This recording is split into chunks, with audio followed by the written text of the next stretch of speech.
One of the riskiest and most demanding jobs in the world is bomb disposal. You and your group could end up speedrunning to the morgue with one misstep. However, not only bomb disposal engineers run this risk. Even though World War II ended many years ago, unexploded bombs occasionally result in fatalities all over the world. One such event occurred in Germany in 2014 when a construction worker unintentionally dislodged a bomb while excavating, ultimately taking his life. In actuality, it is estimated that 3,000 unexploded bombs that the Allies dropped in the 1940s are still buried beneath Berlin alone. Due to the massive amount of underwater sea mines and unexploded bombs, the IT equipment market was worth $6.3 billion in 2020. With ongoing wars in Ukraine and other countries, this amount is only predicted to increase, reaching over $12 billion by 2028. But why do IT crews still use long sticks to poke the ground during mine detection operations? Why are push-ups and deadlifts so crucial? How come military bomb disposal might look like this, that, or even like one of these is not what you think? Ordnance and mines and munitions such as mortars and artillery are set up and fired almost as frequently as there are seconds in a day in Ukraine. A portion of this weaponry consists of cluster munitions, which are large area bombs or artillery shells containing hundreds of tiny bomblets. Nonetheless, a portion of cluster bombs fail to detonate as planned, leaving them in an active and occasionally unstable condition. This phenomenon is known as the dud ray of cluster munitions. They can remain like way for more than a century without blowing up, unless something or someone unintentionally sets them off. Anywhere there have been conflicts in the world, there are unexploded bombs, or UXO. An estimated 150 million UXOs from World War I remain in France and Germany alone. The landmines of today pose an even greater risk. They virtually always conceal themselves or use camouflage to fit in with their environment. New minefield locations are meant to be documented, but war documents are typically kept under wraps for a very long period. Additionally, soldiers frequently just haphazardly lay minefields while on the march, since bureaucracy is dull. This might take the form of moving vehicles like this M136 Volcano mine-laying vehicle, dropping hundreds of mines using cluster munitions from an airplane, destroying everything on the ground in their path. But how do IT teams like this one ensure that regions are secure when there are so many mines and UXOs everywhere? Identification detection is the first step in relation to spotting mines.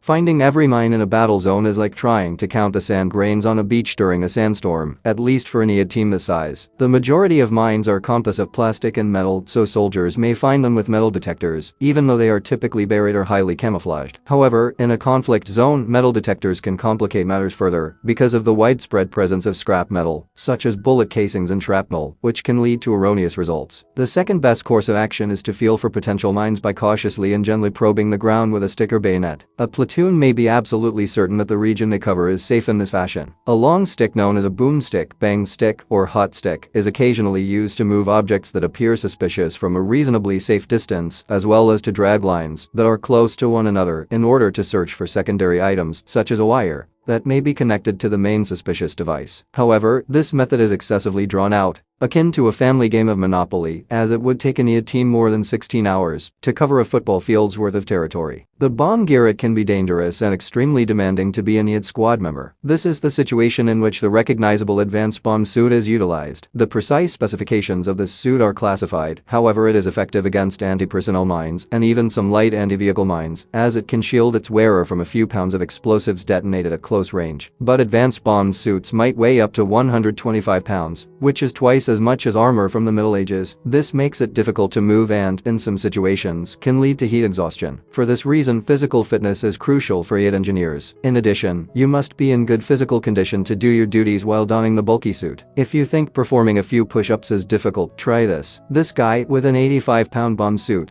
broke the Guinness World Record for the fastest run. He was eager to get that thing off of him after finishing the race. He set a record of 8.5 minutes for a 1-mile run.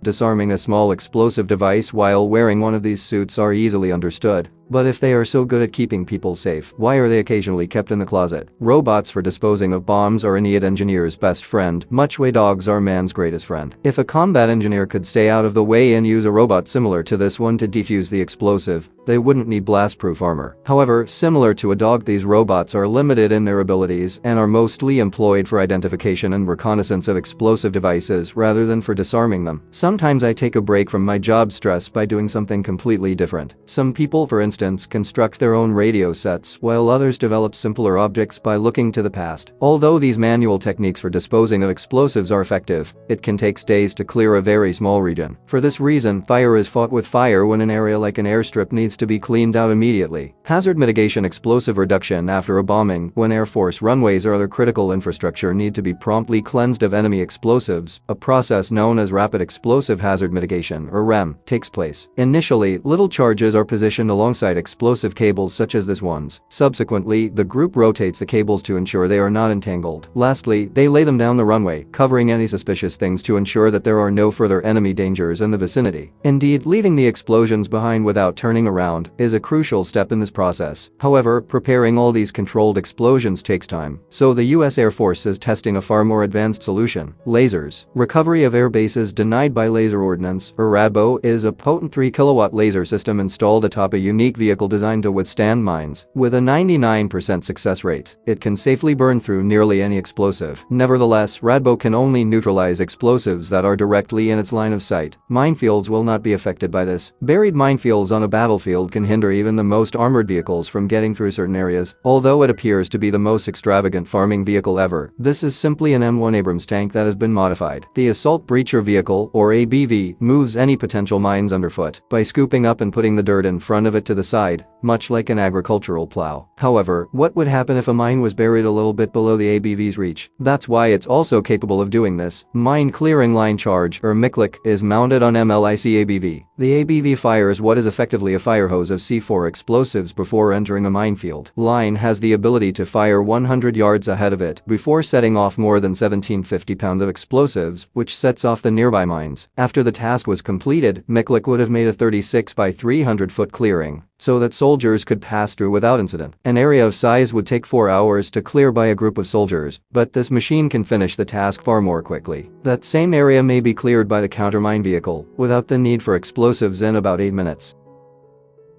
However, why is this device referred to as the mine flail? That's what the CMV does when it's deployed. With a normal activation force of only 450 lbf, mines are difficult to set off with this hitting force of over 2000 lbf. The driver is kept safe while being near a mine that is about to explode because of a blast barrier that is placed in between the armored cabin and the flails. The truck then uses pneumatically discharged metal spikes from both sides into the cleared path to indicate a safe route for friendly soldiers trailing behind. Nevertheless, there have been claims that up to 50% of mines are either flung around and become more unstable, or they are missed by the flails. Submerged underwater, the circumstances are not all that different. Approximately 600,000 to 1 million naval mines were sunk during World War II, mostly to stop enemy ships from passing through particular areas. Furthermore, sea mines have the same extended duration of activity following deployment as their terrestrial siblings. An estimated 80,000 mines are still in the water today, just in the Baltic Sea. Sea mines are constructed with advanced sensors intended to identify passing vessels. These sensors frequently detect the presence of adjacent ships and submarines using pressure, auditory, or magnetic sensor technologies. The mine detonates when it detects a vessel, setting off an explosion that might seriously harm an enemy vessel. Specialized divers comprise EAD teams in the US Navy. The only EAD engineers in the US military with special operations training are Navy professionals. To get rid of their magnetic signature, they employ anti-magnetic equipment. However, even the bubbles that the divers exhale could set off marine mines, which is why EAD teams utilize closed-circuit breathing devices that prevent bubbles from forming in order to prevent the pressure and sound sensors from being activated. Our divers have so far only avoided setting off underwater mines. However, how do they find them? Well, contemporary sea mines like this one are designed to be undetectable. Sonar and other sensors on board military vessels and submarines are helpful tools for finding anything in the water. Therefore, sonar may be dangerous if you can only find the mine after it's too late. Alternatively, contemporary mine detection may resemble this. The Navy found that sea lions and dolphins are excellent underwater mine detectors when studying their anatomy for future submarine designs. They are also incredibly clever creatures. In some circumstances, mine detecting systems are not as effective as dolphins and sea lions due to their ability to navigate intricate and crowded underwater settings. With cameras and harnesses to send real-time data back to their handlers, they are typically deployed from specialized vessels. Furthermore, although their primary function is mine detection, dolphins and sea lions have also been utilized for other purposes, such finding misplaced equipment